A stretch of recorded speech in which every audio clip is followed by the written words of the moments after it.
Hi, I'm Kathryn Mousseau, and welcome to Let's Get Writing. This is a show about writing books, about how you get published, how you get what's in your heart and your head onto the page. Everyone seems to say, I'm going to write a book someday. Well, it's not as easy as it sounds, and we're learning that by talking to so many people who have written books. And my guest today is Alison Normore, and her new book, Return to Pangaea. And Alison, this is a remarkable book. I just finished reading it. Welcome to Let's Get Writing. Thank you. It's a pleasure. Pleasure to be here. Thank you. Alison, let's just begin by finding out what inspired you to write this book. Maybe a little bit about what it's about first. Okay. Well, I would call it a spiritual memoir. So it's a story of my life and my journey. And it's a particular story about my own spiritual path and how it led me back to my birthplace here in Newfoundland. So Alison, and that's something when you're writing, I think, from the heart in that way. This is not a work of fiction at all. Is it? Would you call it an autobiography?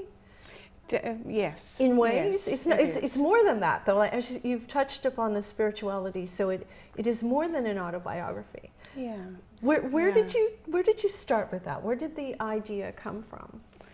Well, to be honest, I don't know if I ever thought of writing on my own, but in over the years, and particularly more recent years, say in the last 10 years, I had, a psychic once tell me that I was going to write a book, and it was going to be about my work. Mm-hmm. At the time, I was working as a play therapist, and so, of course, I started to think about that, like, well, what would I write the book about? And I remember I, was inspired to write a few stories about my work with clients, but, there was nothing really. And then I met a Peruvian medicine man, and he also said, you're going to write a book, and the book will be about your visions and dreams. It was like, okay, well, I was in a different place in my life then.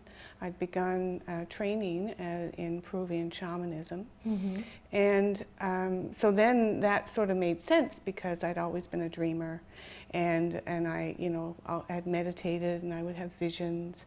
And so then it was like, so it was like another little clue. And then at some point, I began to have dreams. And the dreams were very specific, and the symbols in them, a writing desk, and I knew it was going to be about Newfoundland. So the messages were coming through that this was a book that I needed to write. Well, you are, and for anyone who reads this book, you very much are in tune with signs and messages, feelings, and so on. That's not your background. You're traditionally trained as you have your master's in psychology. I have a PhD. In human development. In human development. Yeah. Okay. Yes, yeah. And so this is sort of, I can see the relation. Because you've been interested in people's minds and how people evolve. So I can certainly see the connection. But you've gone in so many different directions that challenge our thinking. Yes. And I think that's what comes out in the book. How do you tackle, how did you approach the topic to make it's very readable, very, I think, from the point of view of your life. Mm-hmm. Was it hard to get your head around that? Well, what ends up in the book was part of a process, and I started writing. I just started writing about my experience. The other thing is that, I was beginning to see the connection between my dreams and between what I began to recognize as signs and synchronicities and, what was actually happening in the everyday mm-hmm. world. And so at some point I thought, this is fascinating. It's fascinating to me, like experiencing it. It's like, wow. And then it became, really my idea then was, I need to share this. And it was a really deep kind of thing that wouldn't go away. It just was, I need to write this. I think that's a common theme. I think when people write a book, it's something inside that, I need to write this. I need to get this out and get it down. That's a common thread in the people I speak with. Yes. But Alison, with your book, would journaling have been a foundation for this? Well, again, I began the journals because I wanted to record my dreams, and that happened almost 20 years ago, where I knew there was something happening in my dreams. Like some of them were just like, wow, like, well, I didn't understand them. There was a mystery there, and some of them were very vivid, and I knew there was something. So I began, and then I had started meditating, and there were visions that would come during meditation, and so curiosity and a desire to understand what that was all about. It was like another world. And so I began to write my dreams down, and that actually became a part of my book, the dreams and the messages they were bringing and what was happening in my, I say, topside life. Yeah, well, there's, as you're reading the book, it's like a journey of your path back to Newfoundland, this compelling desire to come back to your roots. But it's not told necessarily in a linear fashion, to some degree, but we move forward and backward. How did you keep track of it all? Well, I started out with a linear account. That's how I started. In fact, I'd had originally the idea that came to me through dream and through vision to have it to write it like a spiral, and I would think, how do I do that? And so I attempted to share it with a friend once who said, this is too confusing. Like, you need to just make it like, I need to know the chronological order. And so that's what I did first. But as I got that on paper and filling in the pieces of it, that just, it became apparent there were themes, and it just happened. It just seemed to make sense to put them in themes, and to put the stories, connect all the little stories into bigger stories, and then and so it was, of course, towards the end and the editing, there was a lot of fine-tuning of where to put what and what seemed to flow, and so the final product was a result of a process of getting it first in chronological order, but then realizing that there was something else, almost like another order that wanted to emerge and come forth. So yeah, that's exactly what I felt when I read it. I thought it is somewhat chronological, and there was you covered, what period of time are we talking? 20 or 30 years? No, probably not. I think it covers about a 10-year program, maybe a 12 years. I'm just thinking now, thinking it was 1991. So yeah, maybe 12, 13 years. Okay, because as I was going through, I was thinking, we're here, and then sometimes we would go back, but you really made it work. I was never confused about where we were or what point the story was, and any time that it moved forward or came back, I knew that person and I knew that thread. So I'm thinking the idea of theme would have helped that, although as I was reading it, that didn't. I just thought it was well done. Right. It was well done, the way you handled it. Yeah. The writing process, when you start out and you write with a computer, I assume most people do it, or was it handwritten? No, this was mostly done on the computer. However, my journals are mostly handwritten. Yeah, and I drew from my journals a lot. A lot. Yeah. So, I mean, there's quite a lot of research and there's a lot of information in your book to someone who doesn't understand what a shamanic journey would be. There's a lot to be learned in there. So while you were going through this metamorphosis yourself, were you writing the book at the same time, or was the book after? For the most part, the book was written after the fact. In fact, once I got back to Newfoundland, I knew, just in that way you just know something, that the book needed to be written, and that was my task in Newfoundland. Now, there were certain parts of the story that hadn't yet happened. And so when I would wonder, like, how do we wrap this up? Like, what's the end of the story? Where, find the beginning kind of presented itself. And then the end, had to happen. So it was really interesting because I kept thinking, okay, one of the bits of advice you get, in fact, I took a writing course, and they talked about, doing an outline first, right? And I tried to do that. Often hear. I tried to do that. It wouldn't work. No. And so I had many false starts, I would say. But then at some point I realized it's because the ending hadn't happened yet. Well, that's interesting. Yeah, because so often you will hear that people will do an outline. It sounds logical. It does. It does sound logical. Do your outline, and if only we could do it. But maybe the creative mind at times doesn't work well like that way. Yeah.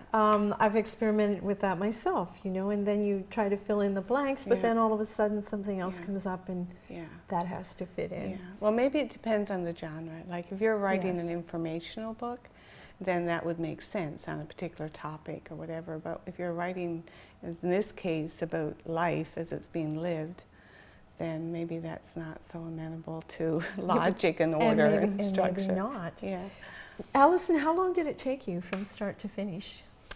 I say I began to just write some of the original stories, I'd say about 6 years. Now, but that wasn't consistent. I spent many months that would go by and I didn't pick it up. I had to wait for it to happen before I could write it. And when you have a period of time, sort of when it's flowing, and this is common, absolutely common with people who write, you have a period of time and then there's an interruption, life happens, and then you have to go back and get where you were at the time that life happened. Right. Yeah, it takes a bit of time. So would you Yeah. find yourself going back and rereading and then picking up from there? I did a lot of that, and I would berate myself for not having done more or moving more quickly, and then something would happen. I'd go, oh, well, that's why. Yeah, Right? I think many writers experience that. I mean, you were living this. Yeah. Yes, so it does take a lot of time. When I look, it's the actual production of the book, beautiful artwork on the cover. How about that? How did you come up with that? Well, again, as the universe conspires, I mean, and I'm living proof of it, and the story is all about that idea that there's something greater going on than we might realize, on the surface. And so I'd been, fretting over the cover. I had an idea that I wanted it to look like the Bombay area where I live, and that, most of the story is about. And so I'd go through, I must have spent hours going through my own photos, going through other people's photos, looking for photos online, and I had this idea that I wanted it to look like Bombay, with the tablelands, that red mantle rock, and the water and the forest, but that it would look like way back when, to reflect the title, and which talks about Pangaea, which was a supercontinent, many million years ago. But I wanted to look like that. Yeah.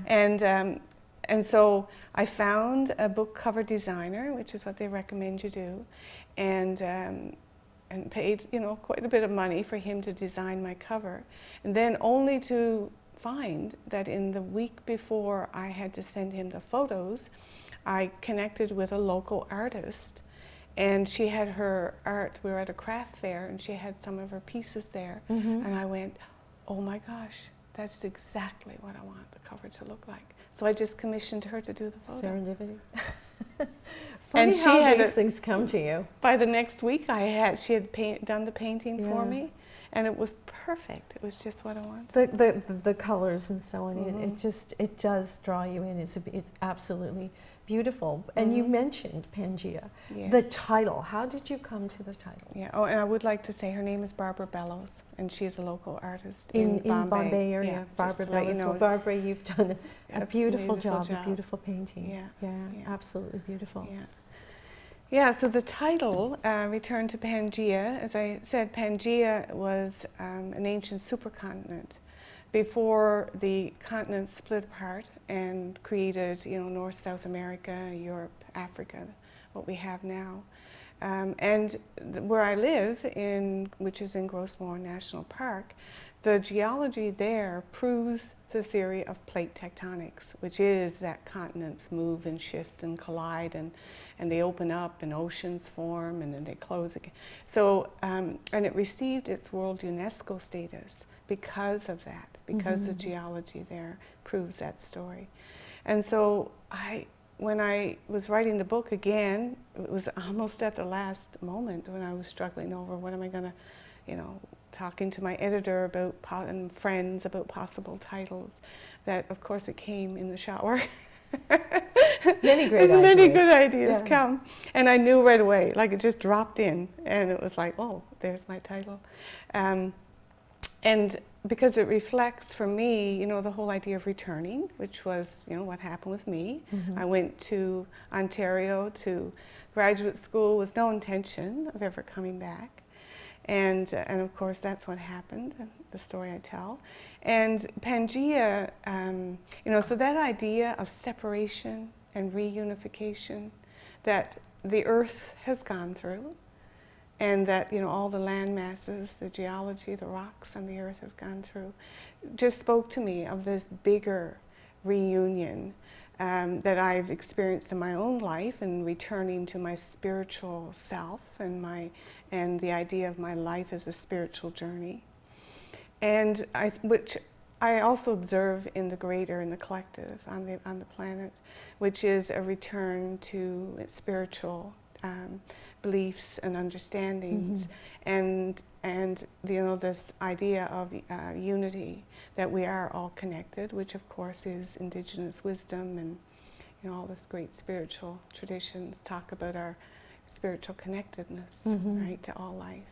And it's very much a theme these days in life. And I don't want to say it's a theme, that kind of undermines what it is, but it's very much that we're becoming more aware of this. There was a period when we seemed to be detached from it.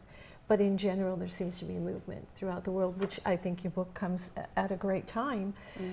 Choices like how you were going to edit and publish. Tell us a bit about that. Well, I did have someone who helped me. I had one particular mentor, writing coach, which you'll probably ask, and I'll say I highly recommend that.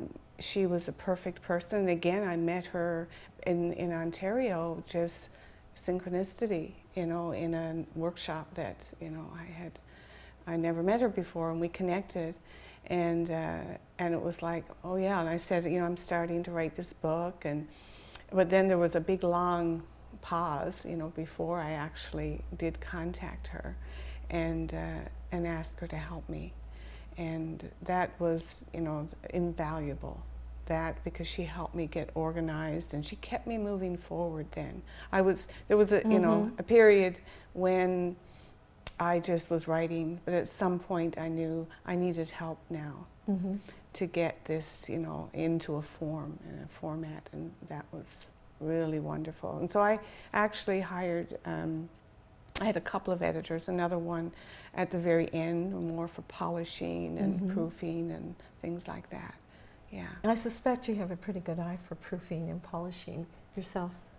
Do you not? Well, I may, but you have a lot of blind spots when you look at your own work, because you know the story and you know what it is you want to say, and so the brain fills in, right, and doesn't see errors and things.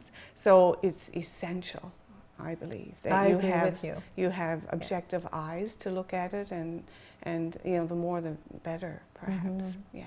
And you're so right about that. You can look at something, and then when someone points it out, how did I miss that? Yeah.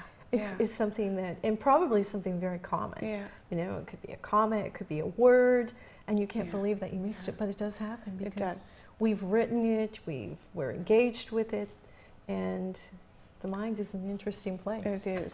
Very. Yeah. And for publishing, how did you go about that? Again, I did a lot of research, and my editor was very helpful in that regard. and she actually encouraged me. So when I was looking at, the traditional publishing route of finding somebody to take your book and find a publisher for it. And so I did the research. I did a lot of reading about the pros and cons of each. And and my editor would say, well, and because she had worked with a lot of people who had self-published. And so she, when I was like, no, it's too much work, I don't know what I'm doing, she would say, it's not as bad as you think. So she gently persuaded me at least to give it a serious look. And at the end, it was no contest. It was self-publishing.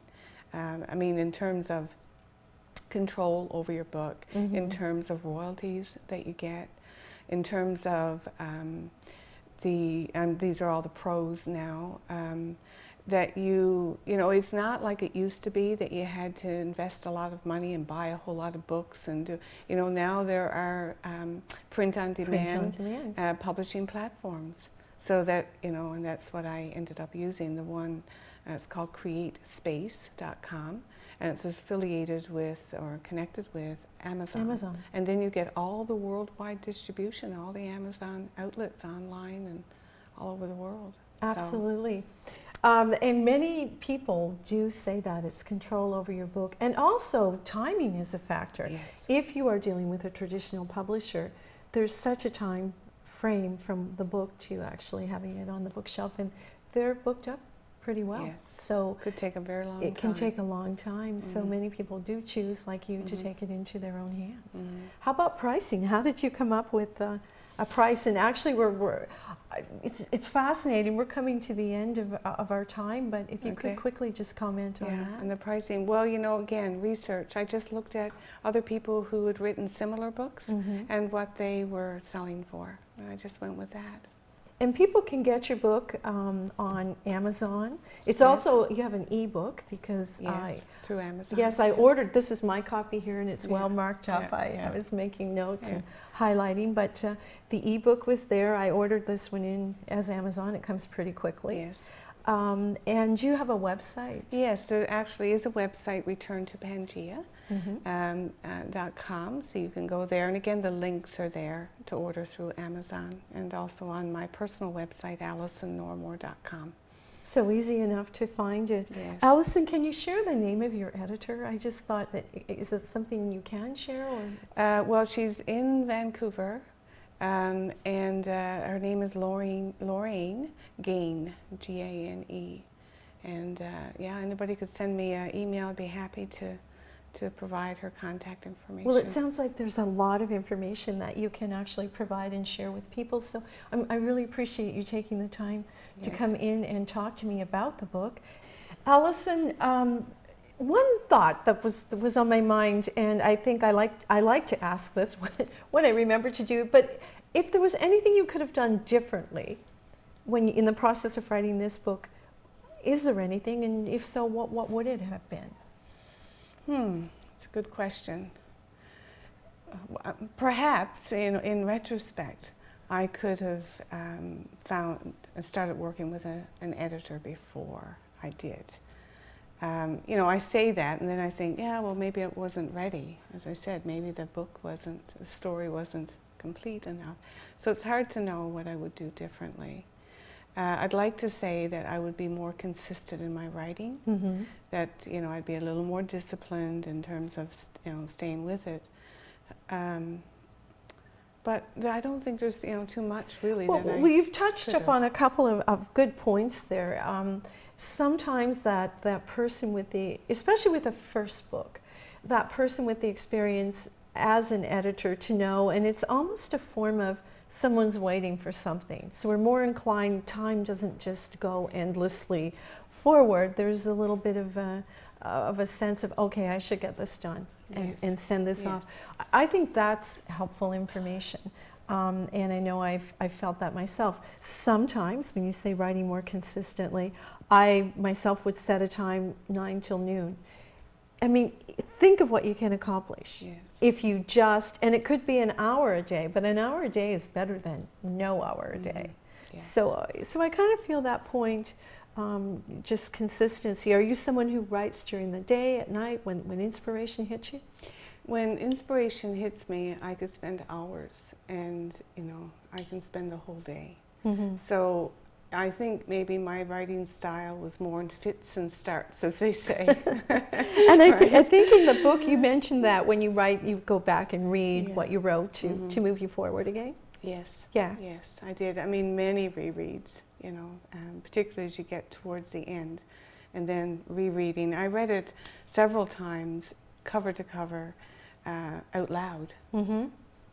Another good point. Reading out loud, it quite often gives you the pace, and it helps you hear what you've written. Yes. Yeah, so right there, just some very, very good points for people starting out, and this actual speaking it. Yes. And that's huge. Yeah. I've heard that before. Yeah. Cool. Yeah. Well, Alison, I just, I so want to thank you for sharing this. I know it's been a great experience for you, but it's been a great experience for us, and let's encourage people to get writing. Thanks so much for coming in. Thank you. Thank you.